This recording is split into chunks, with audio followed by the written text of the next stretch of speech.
Of course, any close call involving any aircraft is way too close for comfort. But when it involves the president of the United States, there is a heightened cause for concern. The FAA is investigating what happened Tuesday when a commercial airplane took off from Washington Reagan National Airport just as Marine One, with the president reportedly on board, was taking off from the White House. The New York Times reports that the plane and Marine One came within less than a mile from each other.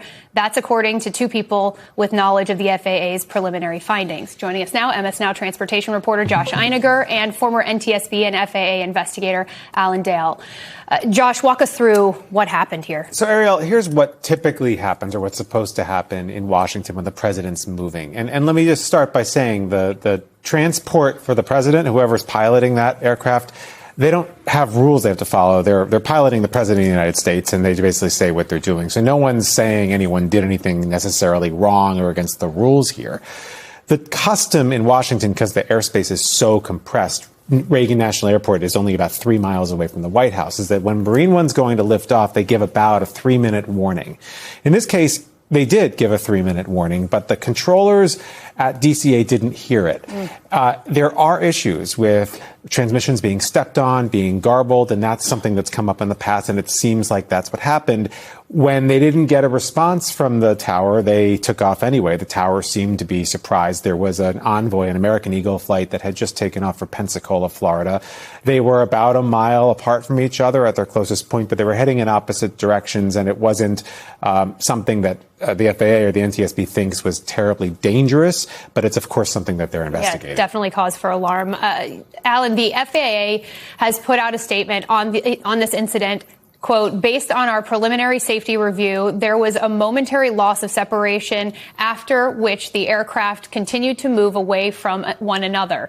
The air traffic controller was in contact with both the commercial pilot and Marine One pilot during the loss of separation. And the White House spokesperson Kush Desai said Marine One flights are piloted by some of the best aviators in the world, and at no point was the president in harm's way. But Alan, what is separation for the layperson, and what stands out to you here? Well, they're supposed to maintain at least 1.5 miles under the rules that pertain there, and 500 feet. But of course, whenever the president is operating everything, they try to stop everything. And of course, as we all know, as Josh pointed out, once the controller clears that regional jet to roll, there's a speed at which they cannot stop. So it's not like you can just tell that airliner to stop. Once you realize that Marine One is already lifted off and the airspace should be sanitized. So 1.5 miles is the answer. If they got less than a mile, that's concerning. But the important thing is that the Marine One crew had the regional jet in the sight. They had it visually, so they weren't going to get close to that jet or the wake turbulence from it. They were going to protect the indeed. Yeah, thank goodness for that. And, you know, when Josh mentions the 3 minutes, that seems to the average person like me, a pretty tight window to get airplanes out of the way. But Alan, talk to us about the incredibly complicated nature of the airspace in Washington, D.C. I know Josh just touched on it. Between commercial and military aircraft, it's not like anywhere else in the country. It certainly isn't. It's there's restrictions because, of course, the capital being there. So it's almost like you have concrete canyons. We sometimes refer. These are things if you violate, you can lose your license. So you really have to be on your game. And having flown as a co-pilot in the FAA jets out of that airport, it requires absolute perfect communications and perfect timing. And something broke down, and that's what the FAA and the NTSB will be looking at. Another factor that they may look at, this was the brand new VH-92 helicopter. My understanding, this was the first time the new helicopter has been used. The one that they had been using dates back to the Kennedy era. I'm not suggesting that there was something wrong with the radios on the new helicopter. I'm just saying they'll have to eliminate that and just to make sure that that's not part of the problem. But right now they're focusing on coordination, timing, and communication. And Josh, of course, when you hear about something happening at Reagan, all you can think about are those 67 souls who were lost in that terrible accident not that long ago.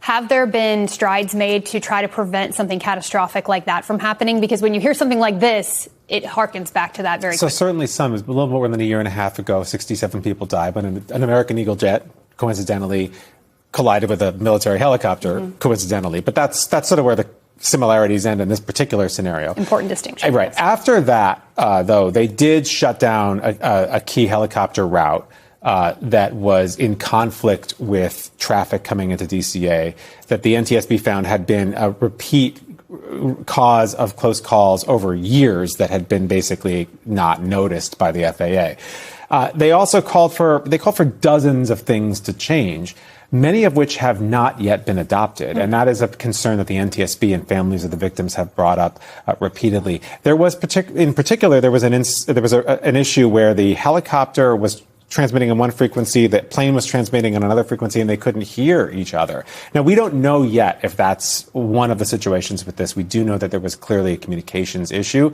We don't know if the Marine One pilots heard the American Eagle flight being cleared for takeoff, because if they had heard that, then perhaps they would have stayed on the ground. These are all things, there are layers and layers and layers of security that are in place to try to keep things from happening. And obviously, nothing bad happened here, right? The Marine One pilots saw that plane when they were notified of it, and nobody got hurt. All right, Josh, always appreciate your reporting. I know you're going to be back here wearing a different hat in just a few minutes. See you soon. Stay tuned for that. Alan, thank you so much for sharing your expertise with us. We appreciate you.